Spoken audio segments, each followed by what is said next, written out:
La aventura de la vida.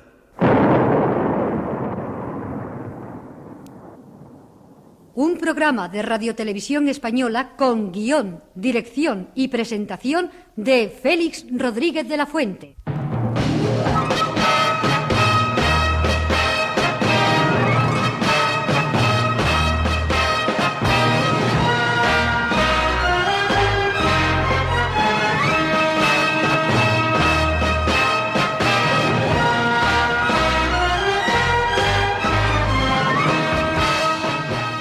Realización, Herminio Verdú.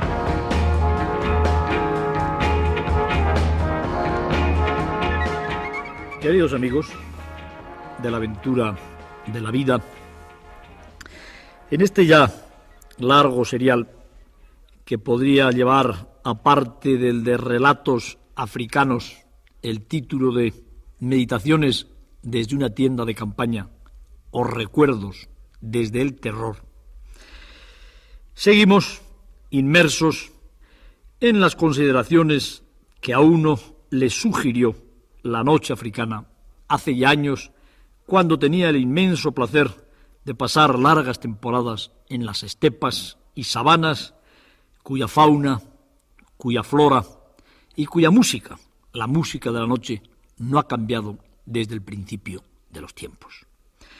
Recuerdan muy bien nuestros amigos, los amigos del programa, particularmente nuestros niños y nuestros jóvenes, que estaba yo pensando en una serie de cosas como consecuencia de estar pasando la noche en una tienda de campaña en torno a la cual me rodeaba un presunto devorador de hombres.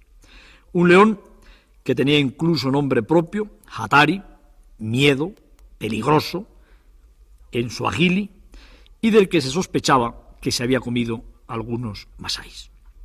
A lo largo de una serie de capítulos he ido analizando mis estados de ánimo, mis pensamientos e incluso mis reacciones fisiológicas ante esa situación que hoy resulta absolutamente insólita, la situación de un hombre asediado por una fiera que se lo puede comer, pero que durante miles y millones de años, en la prehistoria del hombre, ha debido ser una constante.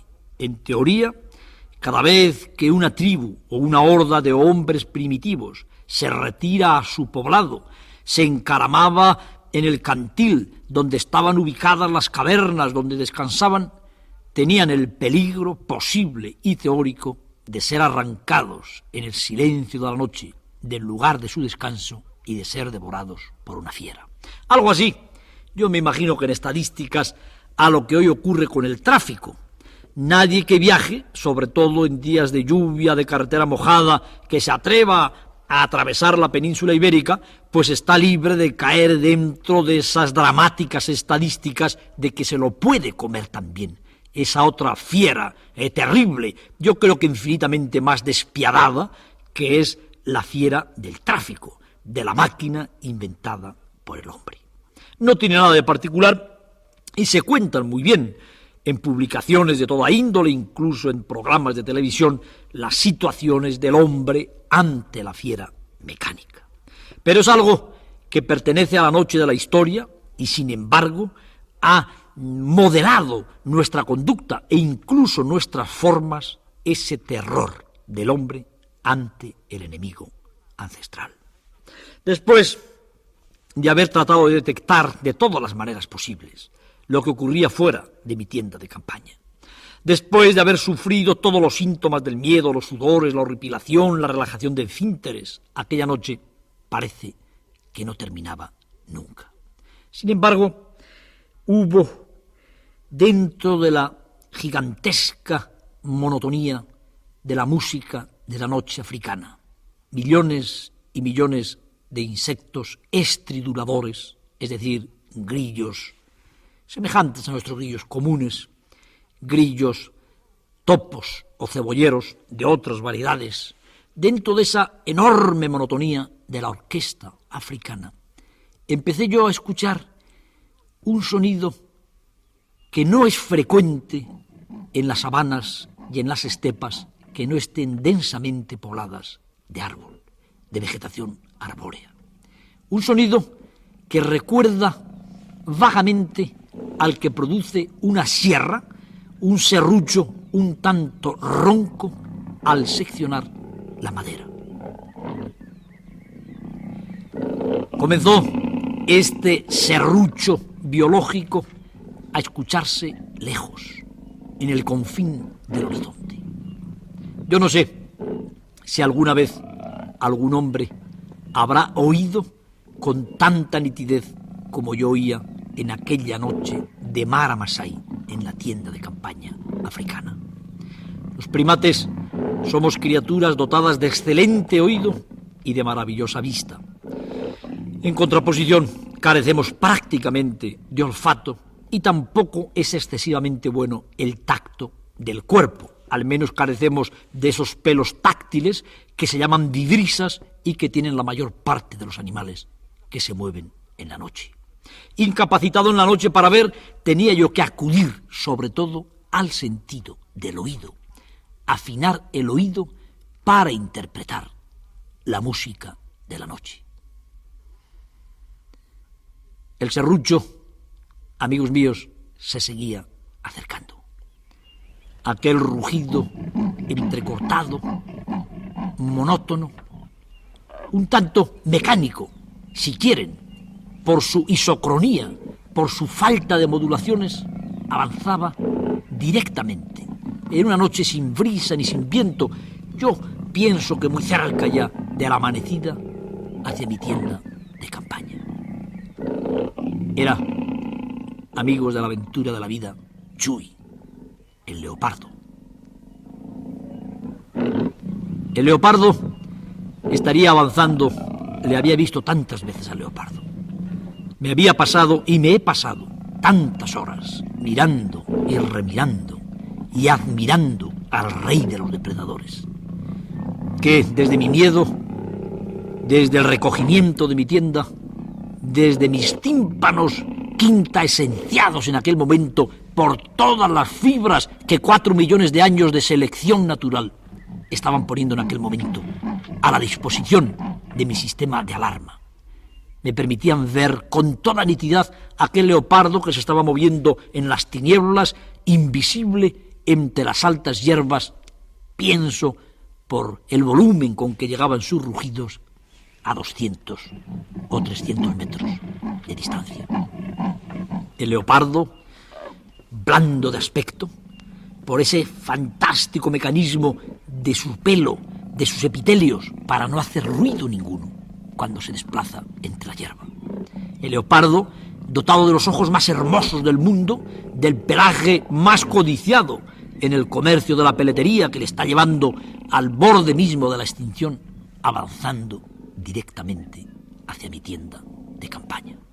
Y en aquel momento en el que lógicamente la llegada de un leopardo hacia un lugar donde un hombre inerme descansa podría ser razón más que de sobra para alarmar, al menos, ya que no aterrorizar a aquella persona, la más celestial de las músicas, el más grato de los sonidos, es el que estaba emitiendo Chui, como se llama el leopardo en suajili, avanzando quizá 50 metros a 25 metros ya de mi tienda de campaña. Aquí sí que hay una situación verdaderamente compleja que quién sabe si la habrá vivido uno o un millar de antepasados nuestros en esa larga cadena cuyo origen se pierde en el principio de la vida y cuyo fin está todavía por forjar. Un hombre más, sitiado por una fiera que está escuchando el rugido del leopardo. Amigo Félix, ¿por qué tiene tanta importancia el leopardo en tu historia? Porque, como el chacal o como la hiena, según se calle o siga emitiendo su voz, te va a determinar a ti que el león está a la puerta de tu tienda esperándote o que se ha ido ya, por algo más. El leopardo que sigue avanzando silencioso como una sombra en la noche, pero que ahora emite rugidos porque es evidentemente, esto lo puedo saber, un leopardo macho, y además un leopardo macho en celo, que está delimitando su territorio. Está haciendo algo inusual en la conducta de un leopardo para que en la oscuridad de la noche, en el homocromatismo de su capa, prácticamente invisible entre las hierbas de la sabana, alejado de los árboles, esta es una constante muy importante en mis consideraciones, sin embargo, está rugiendo. Sigue de una manera monótona, isócrona, emitiendo ese sonido de serrucho con el cual trata de decir a los leopardos machos que él está allí, que si algún leopardo invade su territorio, habrá un combate a muerte. Y también, con el mismo esfuerzo y con la misma música, a la posible hembra en celo cuyos efluvios habrá detectado el gran gato, que él está allí, dispuesto a embarcarse en el juego maravilloso de la perpetuación de la especie. El leopardo. Escuchando a mi leopardo y pidiendo a todos los equilibrios de la vida y de la muerte que aquel leopardo siguiera acercándose a mi tienda de campaña y no dejara de rugir. Recordaba yo la primera vez que vi un leopardo en África, no muy lejos del lugar donde me encontraba en aquel momento, Mara Masai, en un famoso parque natural extenso como la provincia de Albacete, enclavado en los límites de la nación que antes se llamaba Tanganica y que ahora se llama Tanzania, y que es el famosísimo en el mundo Serengeti. A todo viajero, naturalista o profano que llega al Serengeti, los guías lo llevan a ver al leopardo. Y al decir el leopardo, no quiero con ello significar que no haya más que un leopardo en el Serengeti. Seguramente hay más de 2.000 o 3.000 leopardos salvajes en aquella infinita extensión. Pero es que el Serengeti es una gran estepa cuyo aspecto varía con las estaciones. Puede mostrarse como un tórrido erial en la época de sequía o puede mostrarse como una esmeralda infinita poblada por 1 millón de animales herbívoros en la época de las lluvias. En esta estepa, que en algunos lugares presenta algunas praderas que incluso podrían recibir el nombre de sabana, no muy alejado del de estepa según la altura de los pastos y la riqueza de estos pastos. Solamente en las zonas en las que hay pequeños ríos que llegan incluso a secarse en la estación seca, como el río Seronera, hay acacias amarillas, llamadas también, no sé por qué, árboles de la fiebre. Los leopardos que cazan en la gran estepa no tienen más remedio que pasar el día encaramados en las acacias, con objeto de no ser descubierto por algunos de los 1.000 leones aproximadamente que viven en el Serengeti y ser devorados.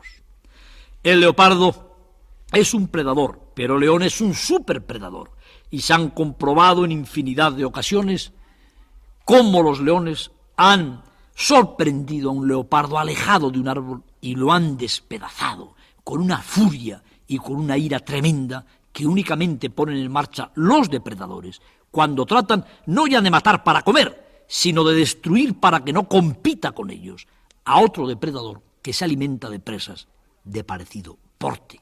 Por esta razón, en el Serengeti pueden los viajeros sorprender, acompañados de un buen guía, al leopardo en la rama de una acacia. Mi primer leopardo, hace muchos años, lo descubrí gracias a la eficaz colaboración de un viejo amigo mío de la tribu de los Wakambas que se llama Kaloloi. Hace muchos años que no tengo el infinito honor y la gran alegría de compartir los días y las noches con Kaloloi. Kaloloi es como un hombre prehistórico vestido con un uniforme de ranger de Tanzania. Kaloloi tiene toda la sabiduría innata, tiene toda la experiencia adquirida por miles y miles de generaciones en contacto con la naturaleza, tiene toda la paciencia, toda la vista, todo el oído, todo el saber del hombre que no ha roto aún, como nosotros, el cordón umbilical que le une a la madre tierra. Iba yo en un vehículo de todoterreno, comenzaba por aquel entonces a emplear mis primeras palabras de suajili, de ese bello y sonoro lenguaje franco del África oriental y central, y sabía, desde luego, que el leopardo se llamaba Chui. Y no hacía yo más que dirigirme a Kaloloi y decirle, con aquella única palabra de suajili aplicable a la función que estábamos haciendo, y con una interrogación: Chui, Chui. Yo quería ver a Chui, quería fotografiar a Chui, al leopardo. El hombre, enjuto, de facciones aceradas, negro como el carbón, con ese blanco del ojo también un tanto moreno de los negros, negros de verdad como estos huacambas, iba mirando con infinita paciencia y precisión cada una de las acacias bajo las cuales pasaba nuestro vehículo de todo terreno. Después me enteré de que la única manera de ver un leopardo descansando sobre la gruesa rama horizontal de una acacia, o metido de una manera que no se sabe cómo en la horquilla de esa rama, transformándose gracias al color maravilloso de su pelaje en un nudo más, o extendido sobre la rama, recordando totalmente una excrescencia de la propia corteza, es tratar de descubrir la cola, el rabo del leopardo, que pende verticalmente, como no lo hacen el resto de las ramas de las acacias, que crecen lateralizadas u oblicuas, pero nunca con la perfecta perpendicularidad de una cola de leopardo que cae de la rama de un árbol.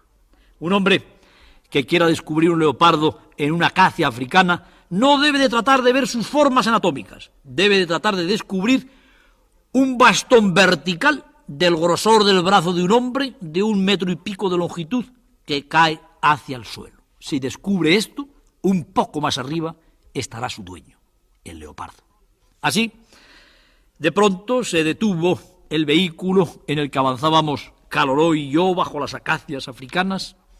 El hombre me clavó sus ojos pequeños, acerados como la antracita, movió levemente el dedo índice de su mano derecha y me dijo con un susurro inolvidable: Chui, Chui. ¿Por qué el leopardo se llama Chui?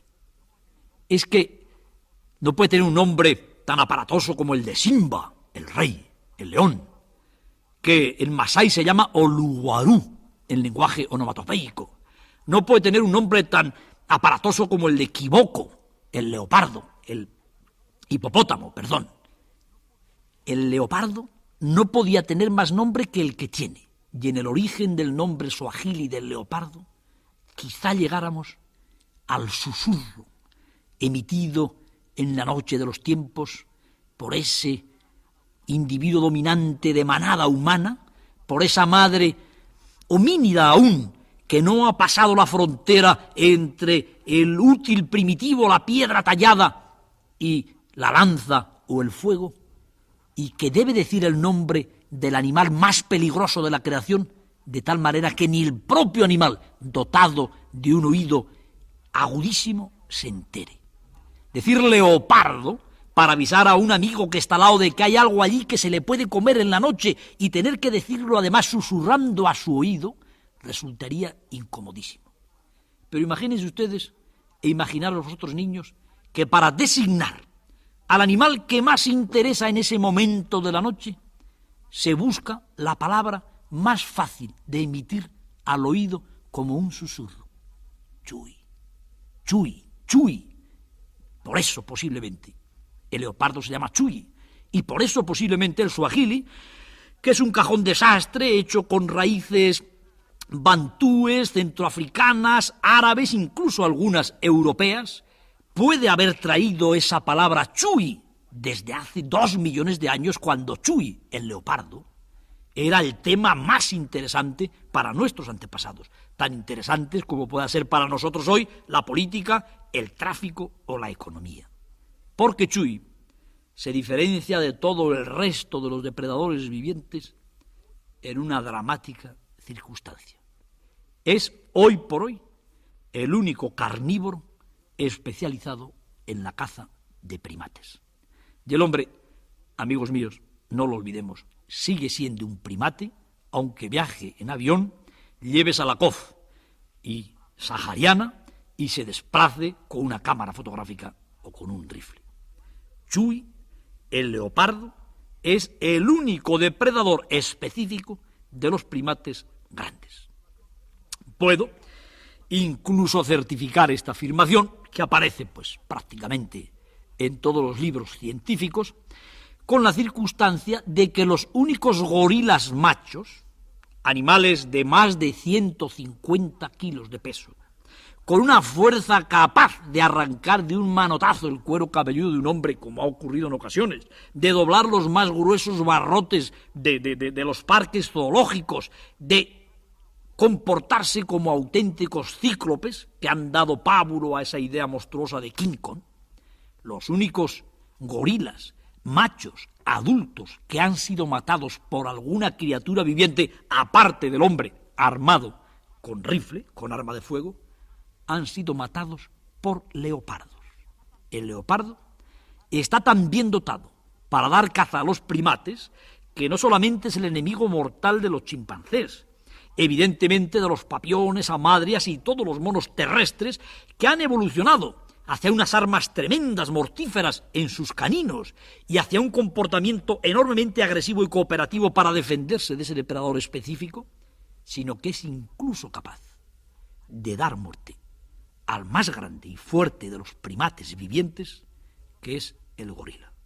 Nosotros, los sapiens, los Homo sapiens, sin armas, somos unos modestísimos primates, menos fuertes en lucha con cualquier enemigo bien armado, que pueda ser un gorila, desde luego, un orangután, un chimpancé, un papión, un mandril, una hamadrias. Estamos por encima de los pequeños monos cercopitecos en cuanto a nuestra capacidad de lucha contra un depredador específico, como es el leopardo.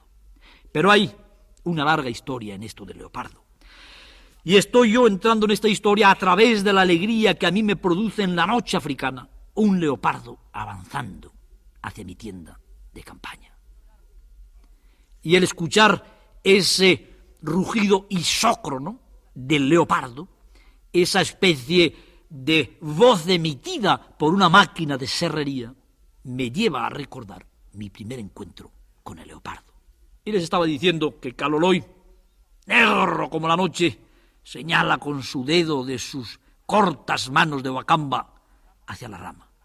Y en la rama, trepando mi vista por la cola aterciopelada del leopardo, llega hasta la horizontalidad de la bonita corteza amarilla de la rama de la acacia.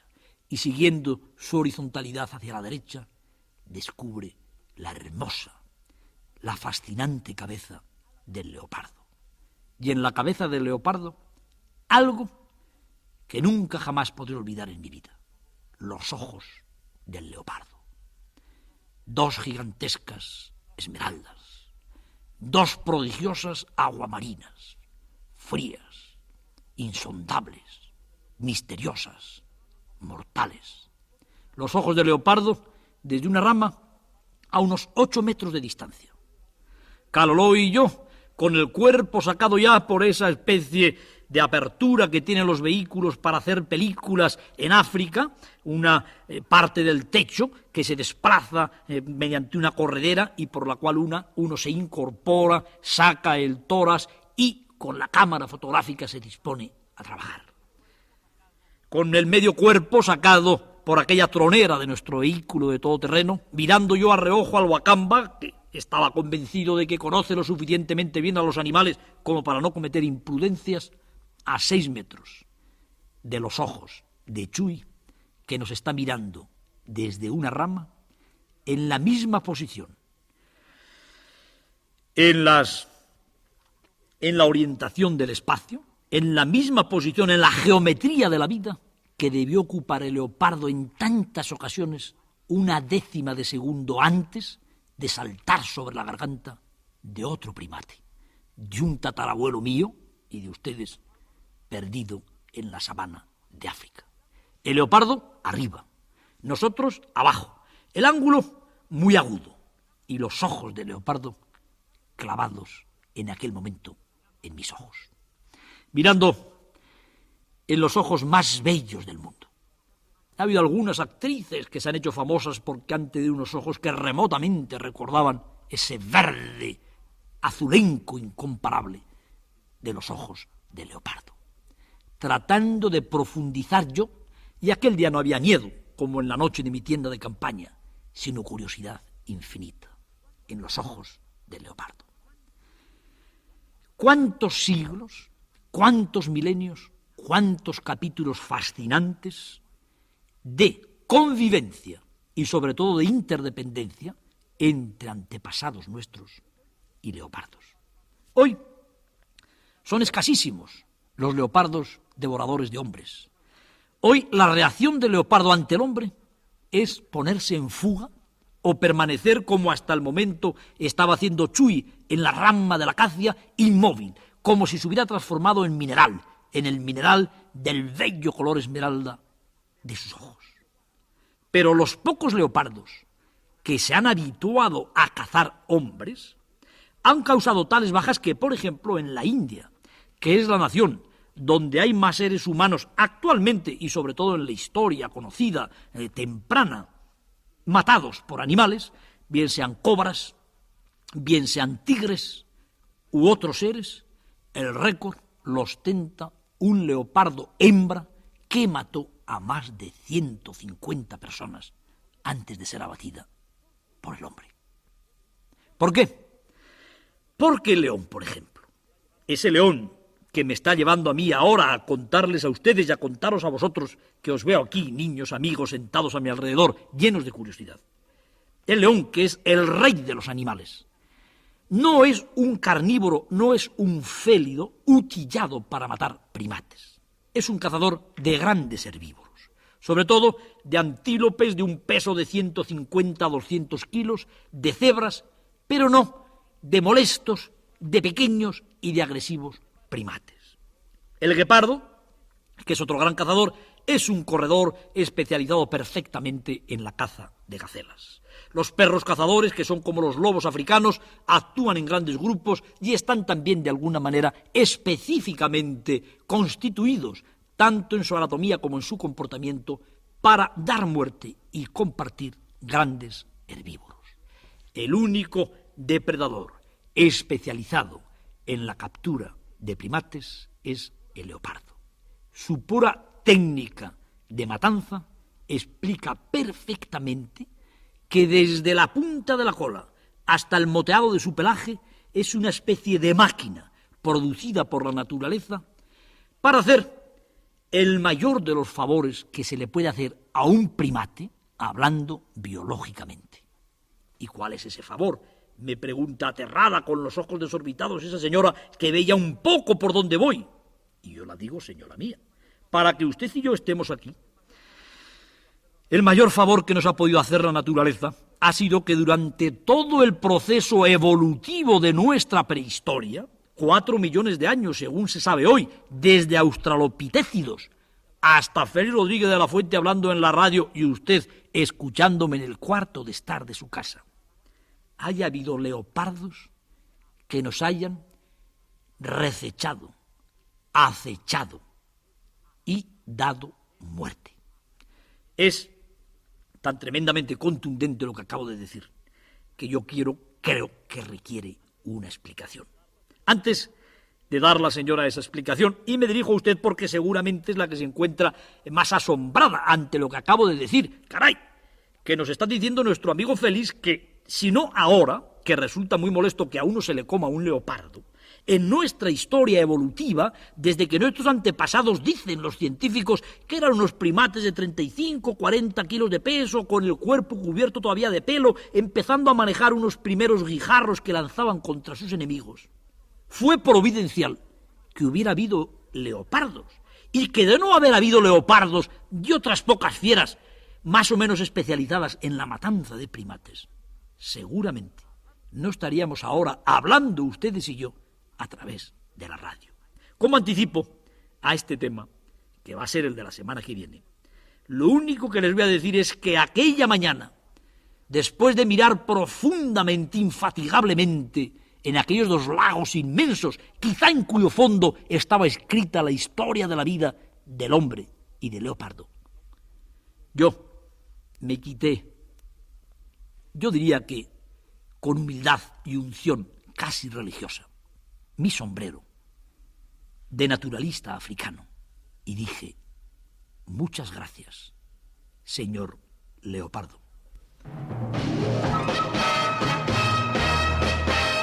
La próxima semana, de nuevo, en su receptor, La aventura de la vida.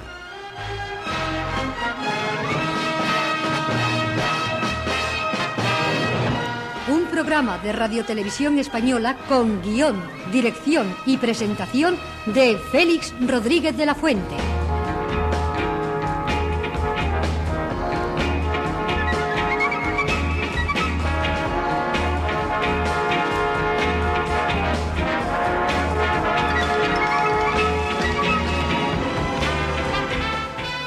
Montaje musical, Eugenio Borrego.